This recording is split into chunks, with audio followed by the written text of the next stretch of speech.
नमस्कार मित्रों। गायत्री मंत्र की साधना से व्यक्ति के अंदर क्या हेरफेर होने लगते हैं और क्या-क्या उनके अंदर परिवर्तन होते हैं, चलिए इसे जानते हैं। गायत्री साधना से व्यक्ति में जो असाधारण हेरफेर होता है, उसका सबसे पहला प्रभाव उसके अंतःकरण पर पड़ता है। यह उसके विचारों को, मन को और भावों को सही रास्ते पर चलने के लिए प्रेरित करता है। व्यक्ति में अच्छे गुणों की बढ़ोतरी शुरू हो जाती है। इसके उसके दोष दुर्गुणों में कमी आने लगती है। इस तरह साधक में अनेकों गुण विशेषताएं पैदा होने लगती हैं, जो जीवन को अधिक सरल, सफल और शांतिमय बनाने में मदद करती है। अच्छे गुणों की वृद्धि के कारण शारीरिक क्रियाओं और गतिविधियों में भारी हेरफेर होता है।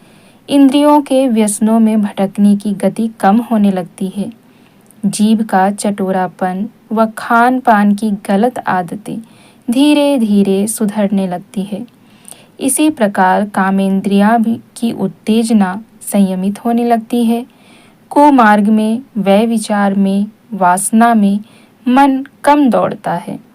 ब्रह्मचर्य के प्रति श्रद्धा बढ़ जाती है, जिससे वीर्य रक्षा का मार्ग साफ हो जाता है। कामेंद्रिय और स्वादेंद्रिय ये दो ही प्रधान इंद्रियां हैं।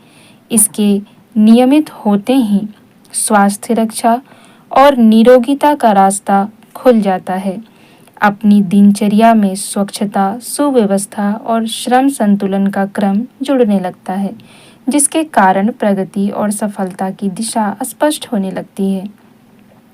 मानसिक क्षेत्र में सद्गुणों की वृद्धि के कारण आलस्य, अधीरता, व्यसन, क्रोध, भय, चिंता जैसे दोष दुर्गुण कम होने लगते हैं। इनकी कमी के साथ संयम, स्फूर्ति, साहस, धैर्य, विनम्रता, संतोष, सद्भाव जैसे गुण बढ़ने लगते हैं। इस आंतरिक हेरफेर का नतीजा यह होता है कि नासमझी से पैदा होने वाले अनेकों भ्रम भटकावों से छुटकारा मिलने लगता है और दैनिक जीवन में नित्य छाए रहने वाले दुख का सहज समाधान होते जाता है। संयम, सेवा, नम्रता, उदारता, दान, ईमानदारी जैसे गुणों के कारण दूसरों को भी लाभ मिलता है और हानि की आशंका नहीं रहती। अतः प्रायः सभी लोग कृतज्ञ, प्रशंसक, सहायक, रक्षक बन जाते हैं। आपसी सद्भावना व कृतज्ञता से आत्मा को तृप्त करने वाले प्रेम और संतोष नामक रस दिन दिन अधिक मात्रा में उपलब्ध होने लगते हैं और जीवन आनंदमय बनता जाता है। इसके अतिरिक्त ये गुण अपने आप में इतने मधुर होते हैं कि जिसके भी हृदय में होंगे, वहाँ तब तक आत्मसंतोष का शीतल झरना बह रहा होगा। अर्थात गायत्री साधना मनुष्य के अंदर गहरा परिवर्तन लाकर सुख शांति का रास्ता खोल देती है। तो इसीलिए निरंतर अपने अभ्यास में गायत्री साधना को सम्मिलित करना चाहिए, जिससे कि धीरे धीरे आपके अंदर स्वतः ही बदलाव होने लगे और धीरे धीरे उस बदलाव के द्वारा आपको लाभ दिखाई देने लगेगा।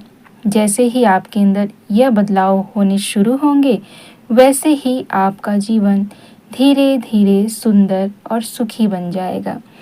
जैसे कहते हैं ना, गायत्री के महामंत्र से जीवन के सब पाप हरो, सुंदर सुखी बनेगा जीवन, गायत्री का जाप करो। इसका अर्थ यहीं से होता है कि जैसे जैसे आपकी जप प्रक्रिया बढ़ती जाएगी, वैसे वैसे आपके अंदर सद्गुण बढ़ाने वाला आंतरिक हेरफेर होना शुरू हो जाता है और ऐसा हेरफेर होता है कि आप स्वयं भी स्वयं को नहीं पहचान पाते हैं।